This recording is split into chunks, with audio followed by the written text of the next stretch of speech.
अगर आप गैर कानूनी तौर पर सरहद अबूर करके तुर्की के रास्ते यूरोप जाने के ख्वाहिशमंद हैं तो बहुत सारे दिलखराश मंजर आपको इस वीडियो में देखने को मिलेंगे।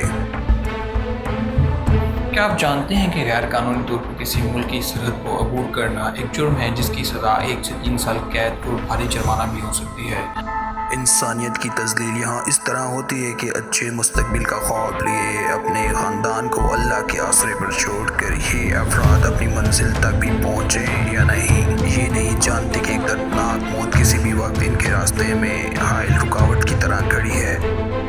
क्या आप जानते हैं कि पाकिस्तान से हर साल 50,000 से ज़्यादा अफराद अफगानिस्तान, ईरान और तुर्की के बॉर्डर से ग्रीस, फ्रांस, इटली तक पहुँचना चाहते हैं, लेकिन वर्ल्ड स्टैटिस्टिक इंफॉर्मेशन के मुताबिक 79% अफराद वो हैं जो कि अपनी मंजिल पर पहुंचने के बाद भी असाइलम हासिल नहीं कर पाते और मुश्किल 6 महीने से 1 साल गुजार कर वापस आ जाते हैं। इन अफराद के अंदर एक बड़ी तादाद का ताल्लुक पाकिस्तान के सूबा पंजाब से है, जिसमें झेलम, गुजरात, गुजरांवाला, मंडी बहुद्दीन वगैरह के इलाके शामिल हैं और लाला मूसा को इंसानी स्मगलर्स का गढ़ समझा जाता है, जो कि गैर कानूनी तौर पर इन अफराद की मदद करते हैं जो कि सरहद अबूर करना चाहते हैं। इन अफराद को बगैर किसी कानूनी सबूत और दस्तावेज के बरास्ता सादिकाबाद कोयटा बलूचिस्तान ले जाया जाता है और बाद में कंटेनर और बसों के खुफिया खानों में सामान के साथ या अनाज के ड्रग्स के अंदर छुपा कर ईरानी सरहद को अबूर करवाया जाता है। अगर इस दौरान में कस्टम्स या लेविस फोर्स ऐसे अफराद को गिरफ्तार कर ले तो इसकी तमाम की तमाम जिम्मेदारी उसी शख्स की अपने कंधों पर होती है। बॉर्डर पर सख्ती होने की वजह से दूसरा रास्ता पैदल सफ़र का है, जो कि नहायत ही कठिन और मुश्किल है। 2 दिन का ये सफ़र सर्दी या गर्मी दोनों सूरतों में बहुत ही सख्त और कठिन होता है और इसमें बहुत सारे अफराद मौत का शिकार हो जाते हैं। बहुत सारे इंसानी स्मगलर्स लोगों को पाकिस्तान के मुख्तलिफ इलाकों से यूरोप जाने का झांसा देकर लाकर अगवा, हवगराई, तवान और इस तरह के दूसरे कामों में भी शामिल कर देते हैं और बाद में तशद्दुद का निशाना बनाकर उनकी वीडियोस को उनके घर भेजते हैं। इस तरह उनके रिश्तेदार, दोस्त, अहबाब से भी मज़ीद पैसे का मुतालबा करते हैं और ना मिलने पर कत्ल कर देते हैं। इसी तरह के बहुत सारे ह्यूमन स्मगलर्स इस हद तक खतरनाक और मकरूह धंधा भी करते हैं कि इंसान के जिस्म के अज़ा को इंटरनेशनल मार्केट में फ़रोख्त करते हैं। इन तमाम मुश्किल मराहिल के बाद गैर कानूनी तौर पर ईरान की सरहद अबूर करने के बाद अगला कठिन रास्ता तुर्की का बॉर्डर होता है, जिसका सफ़र 3 से 4 दिन पर मुहित हो सकता है। अभी तक तो ये बसों और कंटेनर्स के खाने और पैदल रास्ता से ही गुजर कर अपना सफ़र को मुकम्मल कर रहे होते हैं, लेकिन अगला मरहला इनके लिए नहायत ही ख़तरनाक होता है जब इनको गैर कानूनी तौर पर समंदर को अबूर करना पड़ता है और ये तुर्की से अगला रास्ता है। ये सफ़र नहायत ही कठिन है क्योंकि इस दौरान में तुर्की की बॉर्डर फोर्सेस और ग्रीस की कोस्ट गार्ड ऐसे तमाम अफराद पर कड़ी नज़र रखती है जो कि गैर कानूनी तौर पर सरहद अबूर करना चाहते हैं। कामयाबी से समंदर की टंकी अबूर कर जाने वाले अफराद जब उस मुल्क की सरहद के अंदर कदम रखते हैं तो वहाँ के कवानीन के मुताबिक उनके साथ बर्ताव किया जाता है।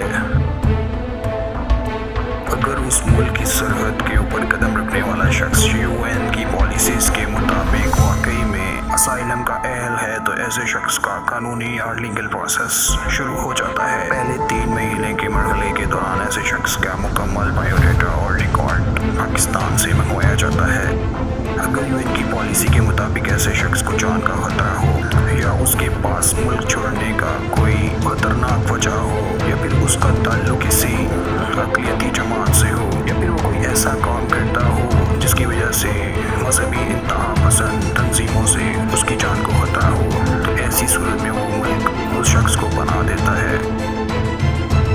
UN के मुताबिक ऐसे अफराद की जान की हिफाजत उस मुल्क की जिम्मेदारी होती है, लेकिन बदकिस्मती से ऐसे अफराद की तादाद सिर्फ 5 से 6% है और बाकी तमाम लोग लीगल डॉक्यूमेंट्स लेने के बाद 3 महीने के वक्त के अंदर अंदर ही गैर कानूनी तौर पर उस मुल्क में अपने काम की तलाश करते हैं। तयशुदा वक्त पूरा करने के बाद जब ऐसे अफराद का स्टेटस लीगल नहीं होता तो 3 महीने से 6 महीने के अंदर इनको डिपोर्ट करने का ऑर्डर्स आ जाते हैं। इसी तरह के क्रैकडाउन्स के दौरान भी इन अफराद को अपने मुल्कों में भेजा जाता है।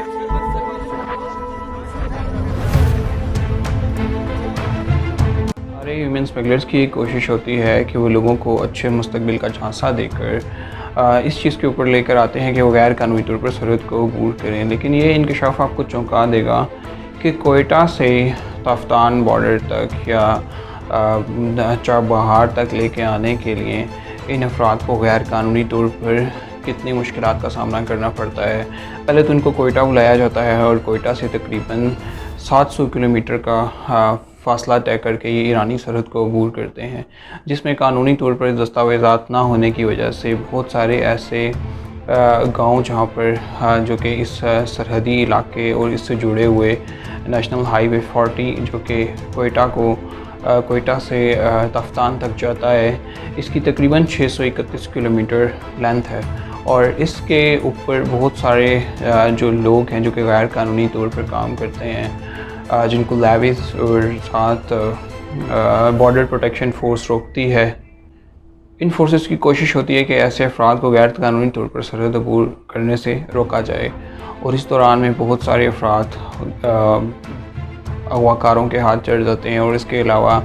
जो लोग उनसे फ़ायदा उठा सकते हैं वो उठाते हैं। इसी तरह ओवरलोडिंग के लिए जो गाड़ियाँ इस्तेमाल की जाती हैं उसमें इंसान को जानवरों की तरह सलूक किया जाता है और जानवरों की तरह ट्रीट करके अगर एक गाड़ी में 50 लोगों की जगह है तो उसकी जगह पर 70 लोगों को ओपन हाईलैक्स की तरह की जो गाड़ी होती है उसमें डाल कर लेकर जाया जाता है। तो 700 किलोमीटर का ये सफ़र नहायत ही ख़तरनाक है और इसके अंदर जहाँ जैसे ही रोड के ऊपर चेक पोस्ट आती है, लोगों को उतार कर उनको जो दूसरा रास्ता है यानी कि स्मगलिंग चैनल का जो ज़रिया होता है या पहाड़ों के ज़रिए से गुजारा जाता है, जिसमें मुख्तलिफ़ किस्म के जो है नदी नालों को भी क्रॉस किया जाता है और ये नहायत ही ख़तरनाक है। इन इलाक़ों के अंदर तालिबान और इस तरह के गैर रियासती अनासर भी मौजूद हैं जो कि ईरान और पाकिस्तान सरहद पे हैं और बहुत सारे दहशतगर्द भी इन इलाक़ों के अंदर छुपे हुए हैं। बहुत सारे अफराद जो कि गैर कानूनी काम करवाइयाँ सर अंजाम देते रहे हैं बलूचिस्तान के अंदर, उन अफराद को भी वो अफराद भी इन्हीं इलाक़ों के अंदर आकर बाज़ान छुप जाते हैं। तो वैसे अगर मैं आपको ये बता दूँ कि यहाँ पर जो इनलीगल चैनल्स यूज़ होते हैं लेकर जाने के लिए, उसमें कोयटा से मस्तूम लाया जाता है N40 के ज़रिए से, उसके बाद नौशकी से अहमद वली और उसके बाद सालार ज़ियारत तक लेकर जाया जाता है इन अफराद को। उसके बाद अगर देखा जाए तो दालबंदीन से अमूरी से सोर और सोर से माशकी इनको लेकर जाया जाता है और माशकी से सिलंदार या ज़दान तक के बॉर्डर तक इन लोगों को ले जाया जाता है। ऐसे अफराद जिनको इस सफ़र के दौरान अगर अगवा कर लिया जाए तो उनको फिर पंजगूर के रास्ता से जो है स्मगलर्स मन ले जाते हैं और मन से फिर पिशीन अगर ना लेके जाएं तो फिर उनको चाबहार का जो बॉर्डर एरिया जिसके साथ समंदर लगता है उस एरिया के अंदर ले जाके डंप कर देते हैं और उनके बाद उनको तशद्दुद का निशाना बनाते हैं। सिर्फ पाकिस्तान और ईरान के दरमियान ही हालात इतने ज़्यादा ख़राब नहीं हैं, इससे ज़्यादा हालात ख़राब आगे मतलब ईरान की सरहद के अंदर होते हैं जब इन अफराद को ईरान में जाकर उनका हुलिया को तब्दील करके ईरानी लिबास में लाकर इनको अगली सरहद के ऊपर लेकर जाया जाता है और वो सरहदी इलाका जिससे वो तुर्की के अंदर दाखिल होते हैं। तो ये नहायत ही ख़तरनाक है और इसमें ईरान की बॉर्डर फोर्सेस और तुर्की की बॉर्डर फोर्सेस ऐसे तमाम अफराद को गिरफ़्तार कर लेती हैं और उनसे जो है बाद में तफ्तीश की जाती है कि वो दहशतगर्द या मुल्क के ख़िलाफ़ कोई काम करने के लिए उनकी सरहद के अंदर तो नहीं आए। इसी तरह स्मगलर्स इन अफराद को वहाँ पर भी बॉर्डर एरिया के अंदर मुख्तलिफ़ किस्म के तरीक़ों से टॉर्चर करते हैं और उनसे पैसों का मुतालबा करते हैं और ना सिर्फ पहले स्मगलर्स को जो पैसे दिए जाते हैं 4-5 लाख रुपए, इसके अलावा भी उनसे 50,000 लाख रुपया जो है वो मंगवाया जाता है और इसके अलावा टैक्सी और इस तरह के जो दूसरे हैं खाने पीने के हवाले से जितने भी चीज़ें वो तमाम पेड होती हैं और इसके ऊपर भी एक वक्त का खाना तकरीबन 500 से 1000 रुपये में दिया जाता है। इसी तरह अगर ख्वाबगाहें जहाँ पर सोने के लिए जगह फराहम की जाती है उसकी कीमत भी तकरीबन 1000 से 2000 रुपये रोज़ाना की बुनियाद पर ली जाती है। इसलिए किसी शख्स का भी ऐसे एरिया के अंदर बगैर किसी कागज़ और दस्तावेज़ी सबूत के रुकना नहायत ही ख़तरनाक होता है। इसी तरह इन बॉर्डर एरियाज़ के अंदर जो कि ईरान और तुर्की के साथ जुड़े हुए हैं, कुर्दिस्तान के इलाके, वहाँ पर गाँव जो हैं तकरीबन 300 से 400 किलोमीटर जितने भी गांव हैं उनका स्मगलिंग और तशद्दुद करके पैसे अगवा बराए तवान उनका फैमिली बिज़नेस है। और फैमिली बिज़नेस होने की वजह से उन अफराद के साथ ज़्यादा मसाइल रहते हैं जो कि उन लोगों के हथे चढ़ जाते हैं। और उसके बाद बहुत सारे लोग जो अगर किसी को नज़र आ जाएगी किसी के पास पैसे या दौलत वगैरह है तो उन अफराद को बार बार टॉर्चर करके या उनके जिस्म के अज़ा को काट कर जो है वीडियोस बनाकर पीछे भेजी जाती हैं उनके घर तक और उनसे मज़ीद पैसों का मुतालबा किया जाता है। इन तमाम मराहिल से गुज़रने के बाद अगर आपके साथ रास्ते में आपके पास कोई कीमती सामान हो तो उसको छीन लिया जाता है और सिर्फ कपड़े और पैसे जब तक आपके पास हैं तब तक ही ये लोग आपको सर्वाइवल फराहम करते हैं। इसके अलावा जब सब कुछ छिन जाने के बाद जब आपके पास कोई रास्ता मौजूद नहीं होता तो ये ह्यूमन स्मगलर्स आपको आपके जो प्यारे हैं जो कि पाकिस्तान में होते हैं उनसे आपकी बात करवा कर उनको कहते हैं कि वहीं पर वो किसी भी क्रिमिनल को या किसी भी ऐसे शख्स को जो कि उनसे ही रिलेट कर रहा होता है जो उनसे उनका ताल्लुक ही होता है उनसे पैसे दिलवाने की भी कोशिश करते हैं। इसके बाद अगला मरहला जैसे कि मैंने बताया कि ग्रीस बॉर्डर क्रॉस करना है, उसकी वीडियोस आपने देखी। तो इन तमाम मराहिल को क्रॉस कर जाने के बाद अगर ग्रीस, पुर्तगाल या इटली, फ्रांस, जर्मनी तक अगर लोग चले भी जाते हैं तो उसके बाद उनका लीगल प्रोसेस शुरू होता है और लीगल प्रोसेस शुरू होने के बाद उनकी प्रॉपर्ली कोर्ट और वकील के ज़रिए से उनकी तमाम लीगल प्रोसीजर स्टार्ट होता है जिसके अंदर 3 महीने के वक्त के दौरान उनका तमाम डाटा पाकिस्तान एम्बेसी से मंगवाया जाता है। अगर इस दौरान में वो शख्स साबित हो जाए कि उसकी जान को ख़तरा है या वो कोई ऐसा काम करता है जैसे कोई सोशल वर्कर है या किसी मजहबी अक़लियती जमात से उसका ताल्लुक़ है और गैर मज़हब लोग उसको कत्ल करना चाहते हैं तो इस सूरत के अंदर वो मुल्क उसको पनाह फराहम करता है इन बुनियादों के ऊपर कि वो एक ख़ास इलाके से एक ख़ास 160 या 100 किलोमीटर के इलाके से वो बाहर नहीं जा सकता टिल के उसका केस जो है प्रोसीड ना हो। और उस दौरान में कभी कभार उनको जो है कंसंट्रेशन कैंप्स के अंदर भी रखा जाता है अगर उनकी कोई क्रिमिनल एक्टिविटी साबित हो जाए। और 3 से 6 महीने के केस चलने के दौरान उन अफराद पर कड़ी नज़र रखी जाती है और कभी कभार इनके साथ इन्वेस्टिगेशन और तशद्दुद करके भी तफ्तीश की जाती है कि उन्होंने गैर कानूनी तौर पर सरहद को अबूर क्यों किया। अगर हम वर्ल्ड स्टैटिस्टिक्स रिपोर्ट्स की इंफॉर्मेशन के मुताबिक देखें तो पाकिस्तान से जाने वाले हर साल 50,000 से ज़्यादा अफराद गैर कानूनी तौर पर सरहद अबूर करते हैं और उसमें से 81% जो लोग होते हैं वो डिपोर्ट होकर वापस आ जाते हैं। तो इसलिए अगर आप कोई भी ऐसा ज़हन रखते हैं